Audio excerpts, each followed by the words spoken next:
Good morning. Good morning. How's everybody doing this wonderful, sunny, dry morning? Woohoo!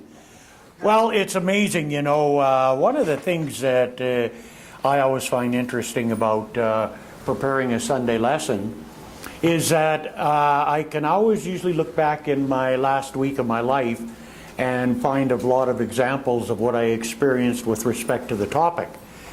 However, I don't think Reverend Nadene had this in mind for an experience when she gave me the title, Equipped, Ready, and Resilient.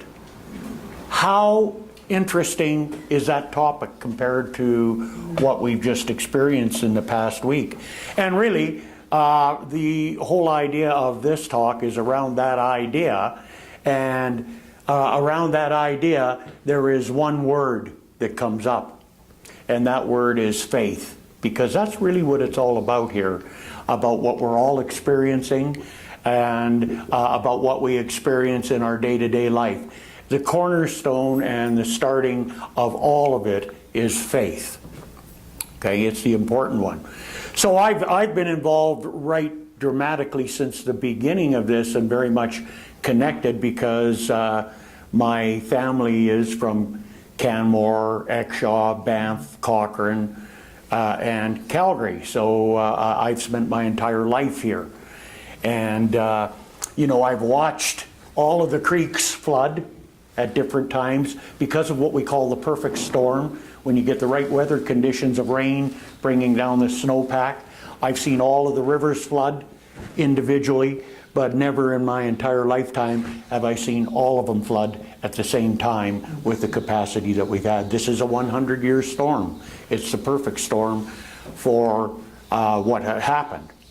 And I was just checking the Facebook this morning, and my brother, whose home is on Cougar Creek in Canmore, he was posted a video from what was his backyard. And interestingly enough, on the video, there was a log jam just out in front of his, in the creek in his yard. And so when the water was rushing down, part of his home was buffered by this log jam that kind of deflected the water away. So he does have, well, I don't know whether you want to call it a yard, but there is a place to stand there. And in the video, his home wasn't touched, water seepage. But in the video there, you got a hot tub, a barbecue, you got a porch. And the irony of the whole thing is you got this wonderful bridge, pedestrian bridge over Cougar Creek, and it's still standing, it's there, except there's 50 meters of creek on either side of it now that wasn't there, you know? And so that for him was an experience just to be able to get back and to know he's still got something to start with, not like a lot of people. So I'm going to be sharing some comments today in context about faith that come from Ernest Holmes, that come from Jesus, that come from Moses, and my conversations with in the last few days with Reverend Nadene and with Dr. Arlene Bump in Fort Lauderdale.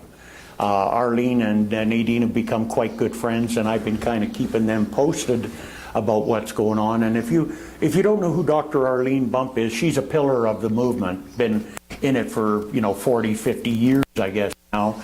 And Reverend Nadene, or Reverend Dr. Arlene was my teacher, and that's who I got all of my ministerial training from. I actually had the opportunity of driving a furniture truck from Calgary all the way down to El Cajon, California, and moving her to Calgary in 1983 so we could have Science of Mind classes. And that gave me the honor, Dr. Arlene, of being the first Canadian-born, Canadian-raised religious science minister that was taught in Canada, and went out and started the first church from that. So I'm that person from Dr. Arlene. And this idea of faith is a really interesting concept. What Dr. Arlene said to me was, remind yourself to faith the facts. Faith the facts.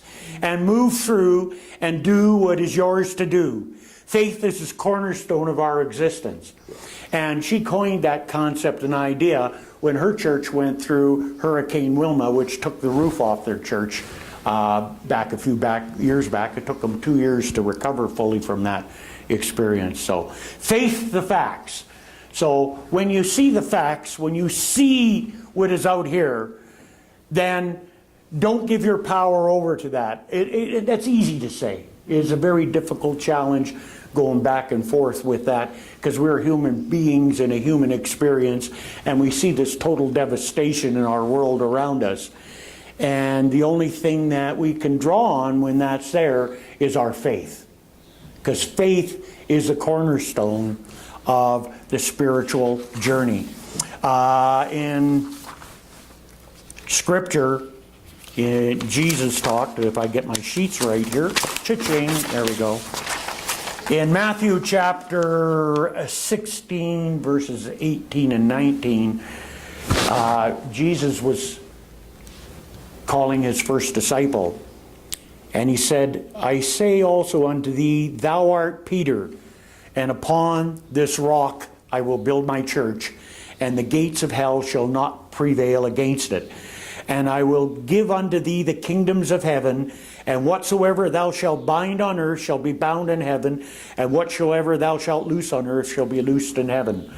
And so the significance of this is the inner meaning of the Bible. And it begins right here, because Jesus said, upon this rock I will build my church. Well, first off, Jesus didn't build any churches. Okay? So what did he mean, church? Church metaphysically is not a physical building. Church is the individual. Okay? And why on this rock? Rock is a solid, and it represents the foundation. And so the foundation is got to be solid, that we build our spiritual self on. Because it doesn't matter how strong the rest of us are, or the rest of us is, if we don't have that foundation, then it crumbles. So, Peter is Petros in Greek, which means rock, solid, or hard. And that's the first faculty that we develop. So Peter represents the faculty of faith.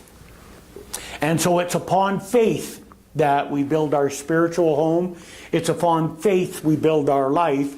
And it's upon faith that we draw upon in times and situations that we're experiencing right now, with all of this flooding and this disaster going on. Because ultimately, bottom line, that's all we've got. So I'm going to go back a couple of days when all of this started, and Reverend Nadene and Maureen and Dorothy were evacuated from their home in Bragg Creek. And I had a conversation with Reverend Nadene.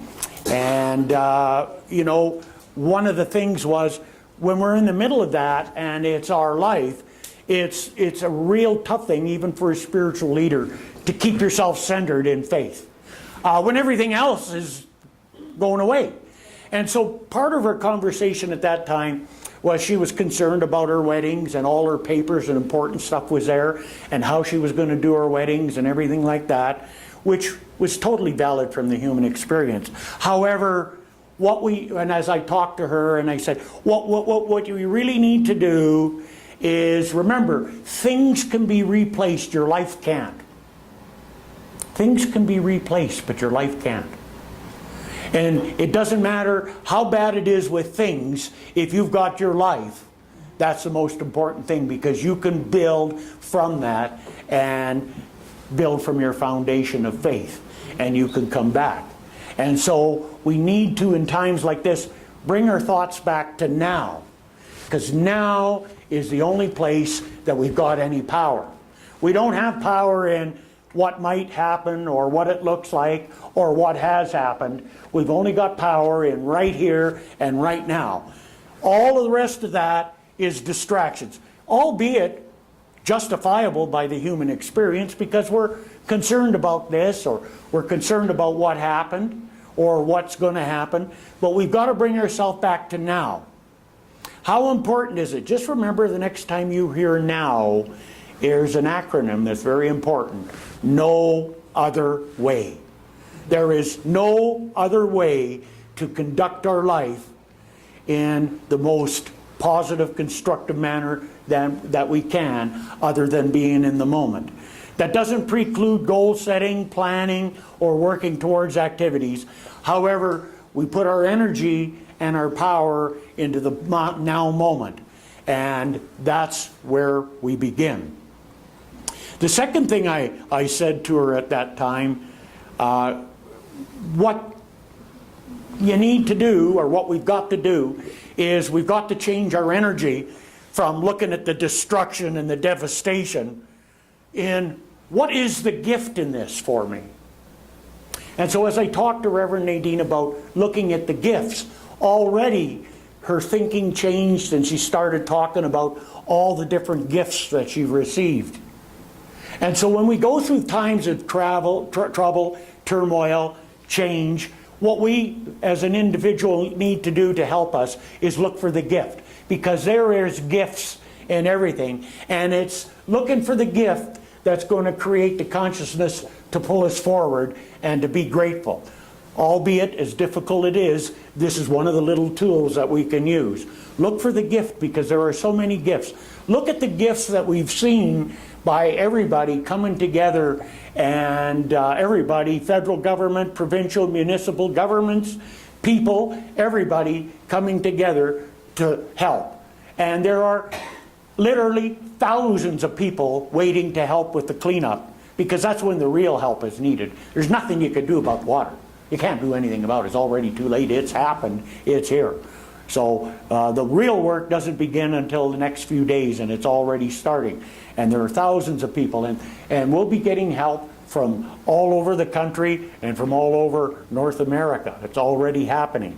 So you see, the help is there, the support is there, and that's one of the greatest gifts I think that you and I can see from this, being that we're right here in the midst of all of this, is look for the gifts. Don't be distracted by the things that are devastating as destruction, and by the stupidity of a few people who are gouging people for 45 bucks for a flat of 24 bottles of water and stuff like that you normally sells for $3 to $5. However, the provincial government, law enforcement, will be looking after those folks, because that is illegal in times of disaster, and we have laws on the books for it.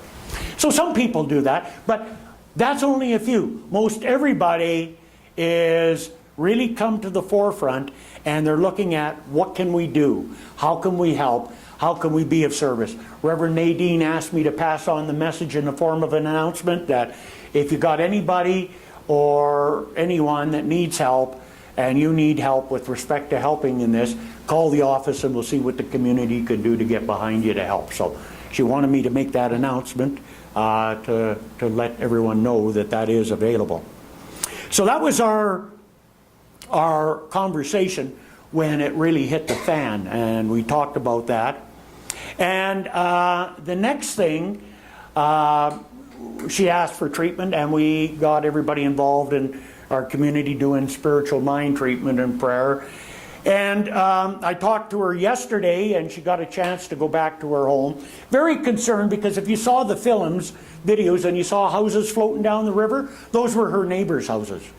The 3 homes you saw in there floating down the river were Nadine's neighbors.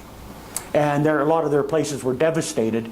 And she told me, you know, Doug, she said, I am a card-carrying, convinced person 100% that treatment works. As I walked up my driveway, all filled with silt and destruction, walked up to the house and walked in, the TV was going, and everything was perfectly dry, and so was her mother's home in the back.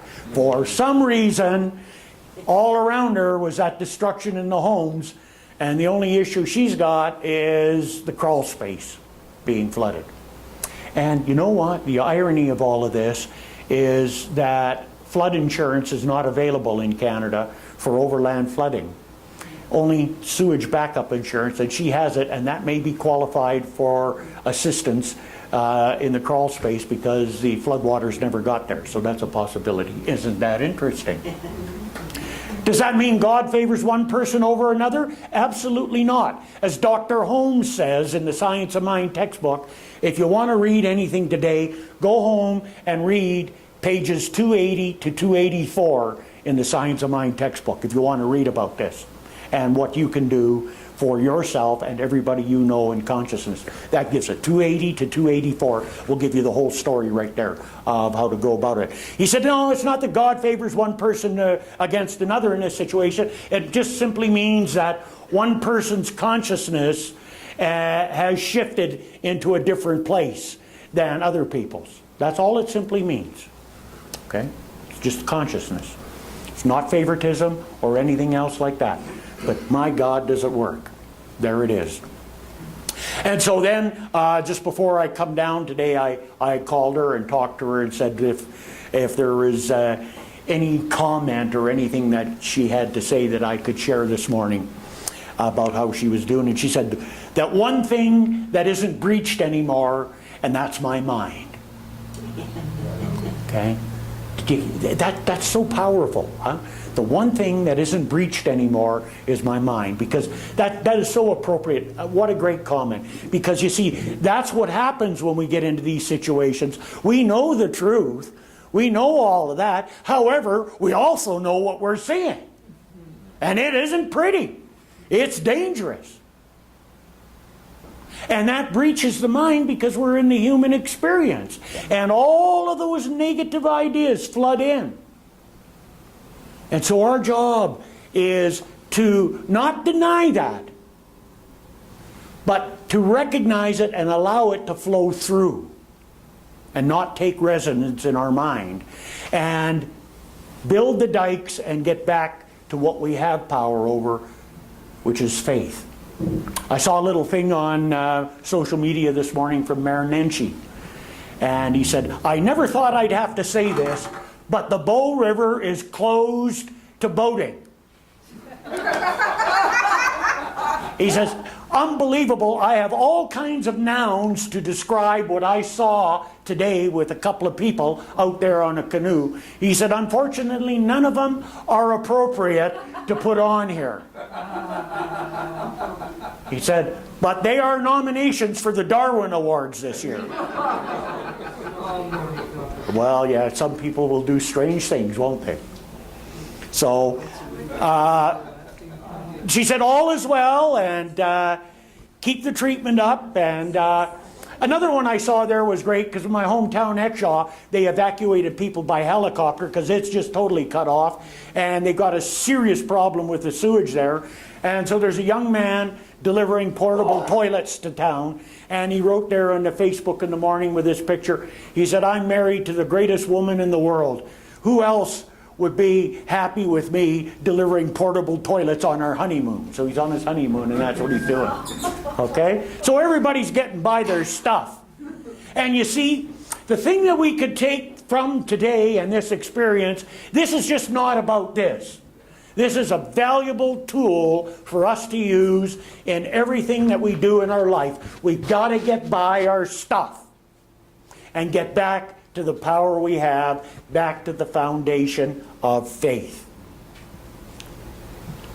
No different with Moses.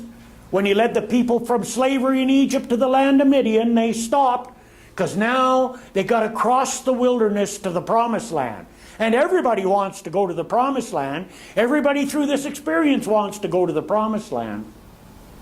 Anytime we make a change, we want to go to the promised land, which is the change we want to make. But we have to go through this period called the wilderness. And it doesn't change.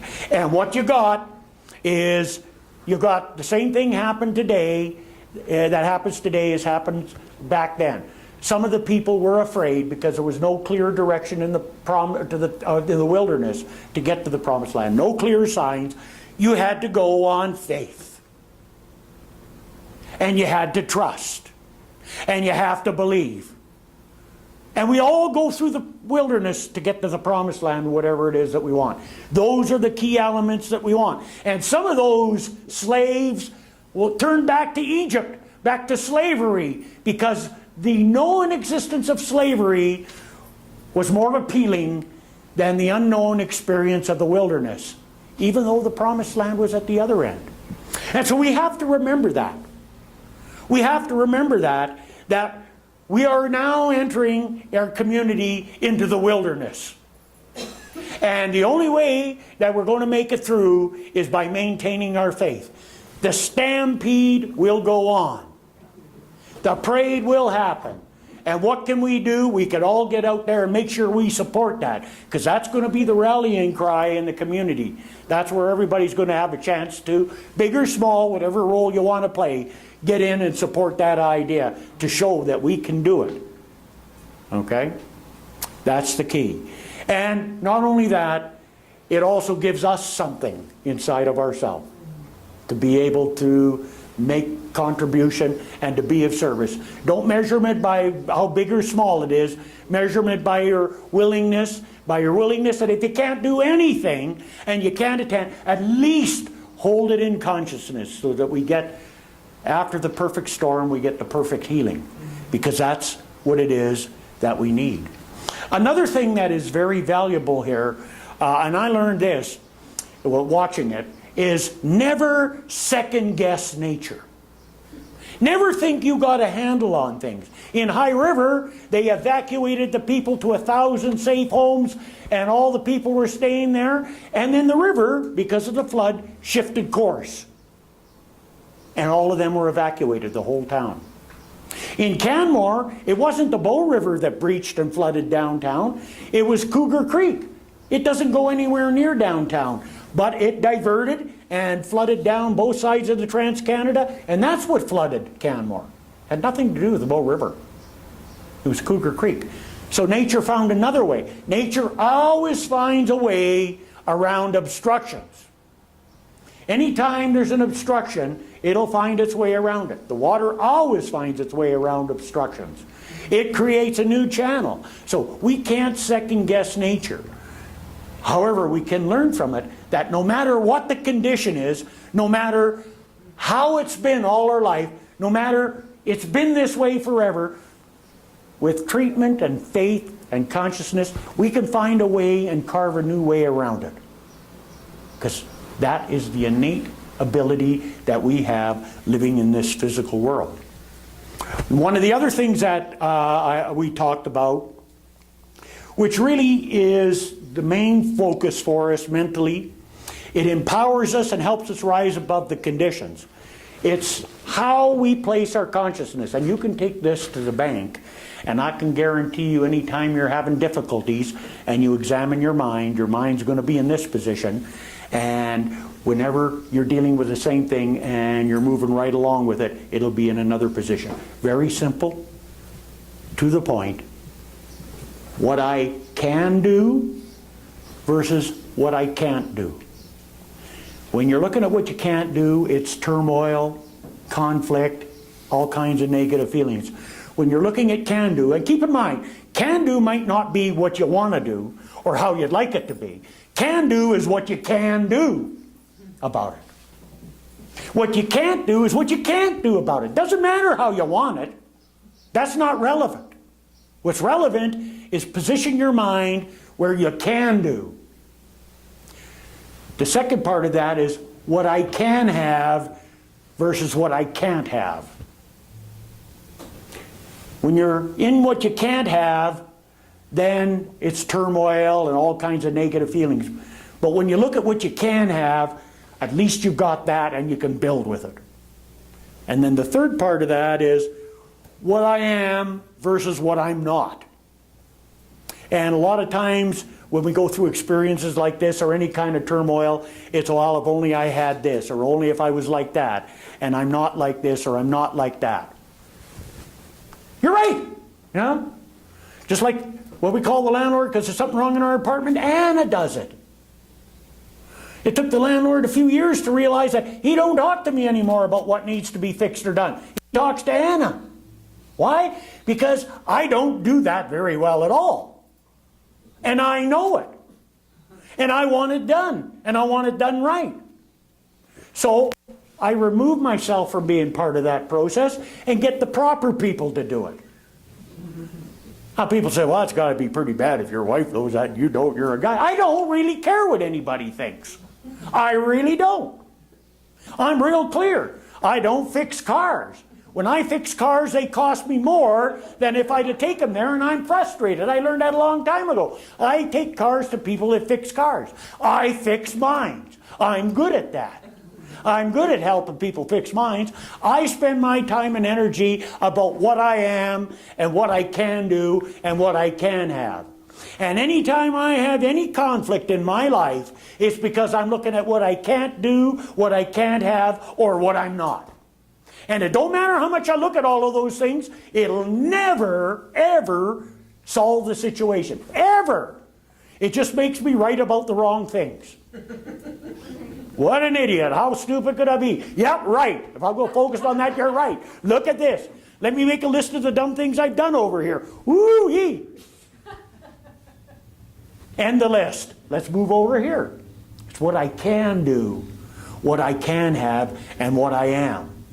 And the biggest thing that we can do for ourselves is get real clear about that and work over here.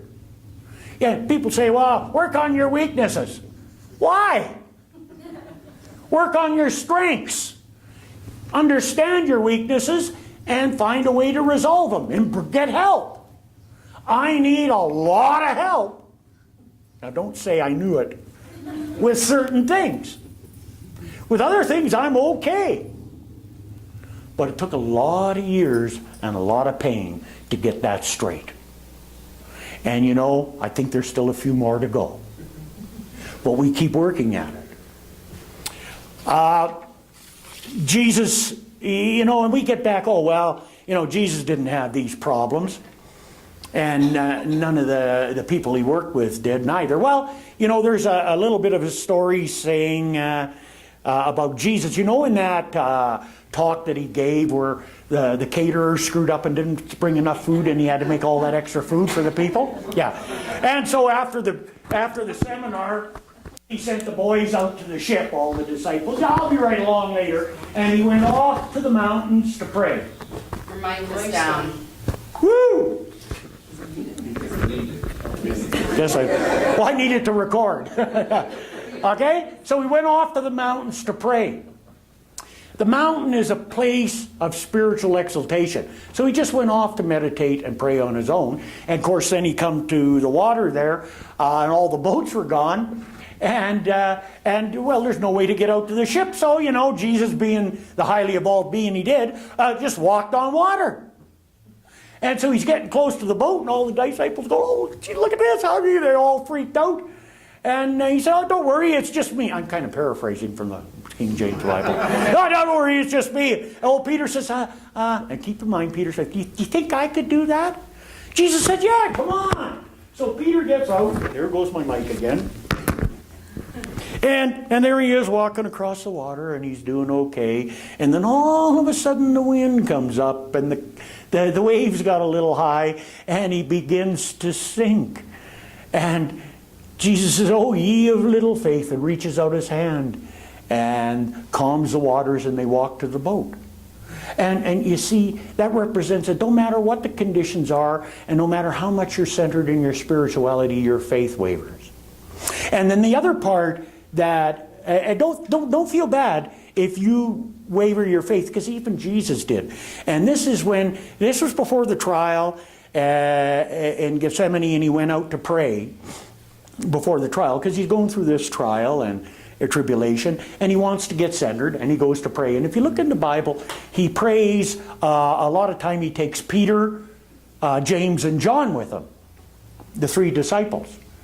And of course, Peter represents faith, and James and John are the two sons of Zebedee who sat on the left and right of Jesus, and James and John represent the head and the heart. So when we go to pray, we've got to take the head and the heart as well as our faith to get centered. And so during this time of tribulation, he went out to pray and come back, and his three disciples were asleep. And he woke them up, and again. And it happened 3 times.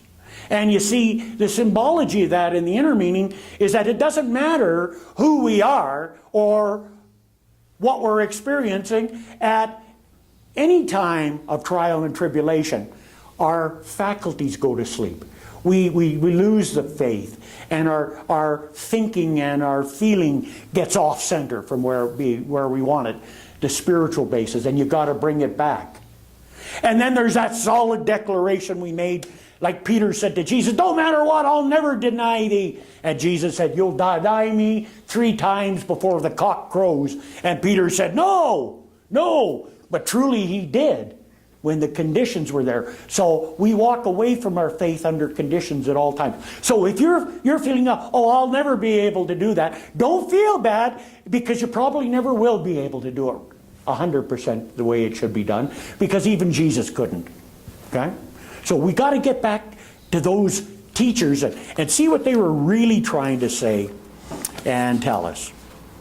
Now I want to read a little bit here from the Science of Mind textbook. And I'm going to read a little bit about faith, make a comment, and then I'm going to close with my favorite quote from the textbook, which happens to be in these pages. He said, "Faith is the power of prayer." Now, what is faith? When you analyze faith, you will find that it is a mental attitude against which there is no longer any contradiction in the mind that entertains it. Unfortunately, we find there is a great faith in fear. Faith in the fear that one may lose his possession, that one may lose material possessions, and that one may lose health, and so on. If the mental attitude is in relationship to God, that is faith in God. Faith is a mental attitude which is so convinced of its own idea, which so completely accepts it, that any contradiction is unthinkable and impossible. And before such a mental attitude can be created, there must be nothing left in subjective state of our thought which contradicts our objective affirmation. Faith is a mental assertion elevated to the plane of realization. It is beyond the mere quibbling or mumbling of words, for it identifies itself with reality in such a manner that reality becomes real to the believer. Faith is real to the one who experiences it and cannot be denied in the one who has proven it. We should have faith that there is but one mind. This mind is both the mind of man and the mind of God. We use the mind of God since there is but one mind. Faith will not be denied, will not take no for an answer. Faith is not hope, it is substance. It does not look away from itself being substance, it looks within itself. In doing this, it realizes that the life of God is also the life of man. Faith affirms this and denies anything and everything that contradicts it. So faith is a very powerful tool that we have available in our toolkit, and it can only be developed within our own mind and in our own heart, and no one can tell us what it is for us. We have to discover it ourselves. We have to build it ourselves. But that's what gives us the strength to do that. And so I've had a couple of great examples of that, not only with what we're experiencing, but 2 weeks ago, we just got back from spending 9 days in New Orleans. And to see the vibrancy and resiliency of what that community's done after Katrina. I was there a year after Katrina at a conference, and now this is what, 8 years later? And I went back, and to see the change and what they've done in that community, and the attitude of the people there overall is just absolutely phenomenal. And then I come back and see this, and I see the same thing. So, you know, unfortunately, sometimes it takes a disaster for people to get back to the core about what's really important. And remember this when you're looking at things. The most important thing is that when you pass, all those things stay behind. You don't get to take any of them with you. I've been looking for years. I looked for something I could take with me, and I finally found something that I could take with me. And remember this and be real clear, and this is what I said to Reverend Nadene too, that the only thing that leaves, if we believe, is the soul. And the soul we take with us can be enriched, but it can only be enriched by experiences. Whether it be this or a trip to New Orleans, it doesn't matter, it's an experience. And so we allow the soul to enrich us and bring out the goodness in the experiences that we have, regardless of the tragedy of the conditions. Because all the conditions are left behind, but that enrichment is what we can take with us. So keep that in mind. Get out there and experience things in your life. Don't be afraid of, well, what if this happens or what if that happens? Go do it, experience it, enrich yourself. Because it would be really terrible to get down the line and say, I wish I would have. When I pass from this world and people gather to share their memories, I want them to look at me and say, there's a man that never said, I wish I would have. Okay? So get out there and allow this to enrich you. Get by the devastation and the carnage and let it enrich you for what you see that our community has and what we really are. Because this is the time that we're going to see it. And I got to tell you, you're going to be surprised. I tell you, I have been enriched more in the last few days than I could have possibly ever imagined. So I'm going to close here. And when anybody ever asks me about reading the Science of Mind textbook, all those pages, I've read the textbook a number of different times.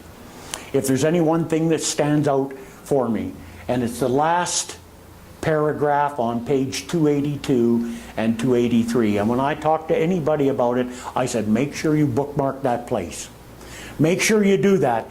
And anytime whatever hits the fan, whatever you want to call it, then get yourself in there and get clear about what this says. And so I close with this. I leave this with you today, and in the midst of what we're experiencing, please take this with you, share this with people, and that'll help raise the consciousness. Dr. Holmes said, stay with the one and never deviate from it. Never leave it for a moment.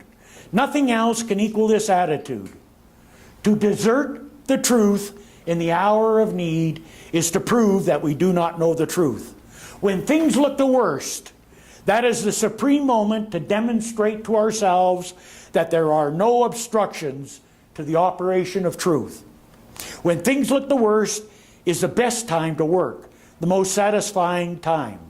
The person who could throw himself with a complete abandon into that limitless sea of receptivity, having cut loose from all apparent moorings, is the one who will always receive the greatest reward.